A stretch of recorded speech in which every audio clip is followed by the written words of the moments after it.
menyangkut 9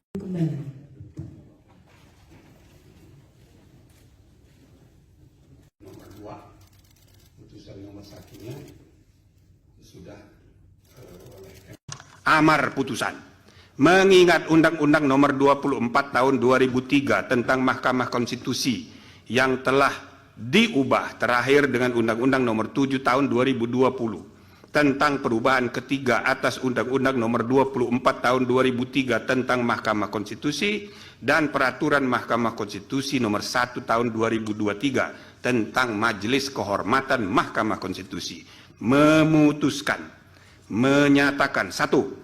Para hakim terlapor secara bersama-sama terbukti melakukan pelanggaran terhadap kode etik dan perilaku hakim konstitusi sebagaimana tertuang dalam Sabta Karsa Utama, prinsip kepantasan dan kesopanan. 2. Menjatuhkan sanksi teguran lisan secara kolektif kepada para hakim terlapor. Demikian diputus dalam rapat Majelis Kehormatan oleh 3 anggota Majelis Kehormatan, yaitu Jimli As-Sidiki sebagai Ketua Merangkap Anggota, Wahiduddin Adam sebagai Sekretaris Merangkap Anggota, dan Bintan R. Saragih sebagai anggota pada hari Jumat tanggal 3 bulan November tahun 2023 dan hari Senin tanggal 6 bulan November tahun 2023 dan diucapkan dalam sidang pleno Majelis Kehormatan Mahkamah Konstitusi terbuka untuk umum pada hari Selasa tanggal 7 bulan November tahun 2023 selesai diucapkan, dan Peraturan Mahkamah Konstitusi Nomor 1 Tahun 2023 tentang Majelis Kehormatan Mahkamah Konstitusi menyatakan hakim terlapor terbukti melakukan pelanggaran berat terhadap kode etik dan perilaku hakim konstitusi, pertama, prinsip ketidakberpihakan, prinsip integritas, prinsip kecakapan dan kesetaraan, prinsip independensi, dan prinsip kepantasan dan kesopanan. 2. Menjatuhkan sanksi pemberhentian dari jabatan Ketua Mahkamah Konstitusi kepada hakim terlapor.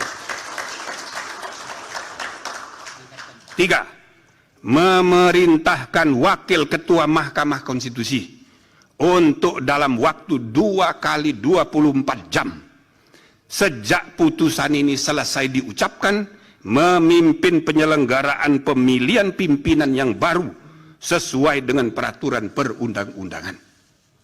4. Hakim terlapor tidak berhak untuk mencalonkan diri atau dicalonkan sebagai pimpinan Mahkamah Konstitusi sampai masa jabatan hakim terlapor sebagai hakim konstitusi berakhir.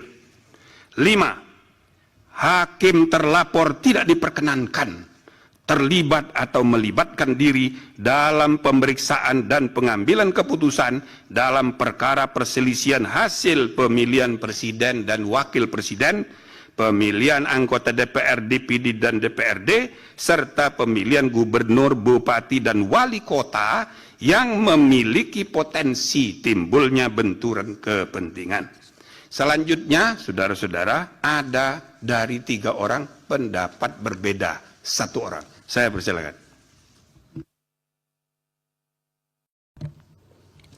Terima kasih.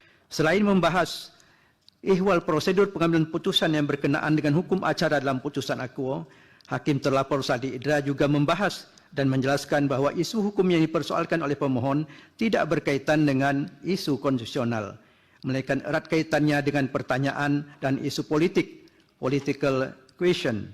Karena dalam Undang-Undang Dasar 1945 tidak membahas terkait dengan batas usia minimal untuk menjadi calon presiden atau calon wakil presiden. Hal ini antara lain dapat dilihat pada paragraf 6.27.2 antara lain sebagai berikut, dianggap telah dibacakan. 3. Majelis Kehormatan juga menemukan fakta hukum bahwa pada bagian awal pendapat berbeda dissenting opinion hakim terlapor Saldi Isra yang ditulis dengan bahasa penuh emosi, tanda kutip, dan diuraikan pada paragraf 6.26.1 sebagai berikut, dianggap dibacakan. Berdasarkan pada temuan fakta dan hukum sebagaimana diuraikan di atas, menurut Majelis Kehormatan, Hakim terlapor Sadi Isya tidak dapat dikatakan melanggar kode etik yang disebabkan materi muatan pendapat berbeda, dissenting opinion dalam putusan nomor 90/2023. Meskipun ada ruang pada bagian awal pembukaan pendapat berbeda, dissenting opinion, yang mengungkapkan sisi emosional seorang hakim, namun hal itu tidak dapat dikatakan sebagai pelanggaran kode etik.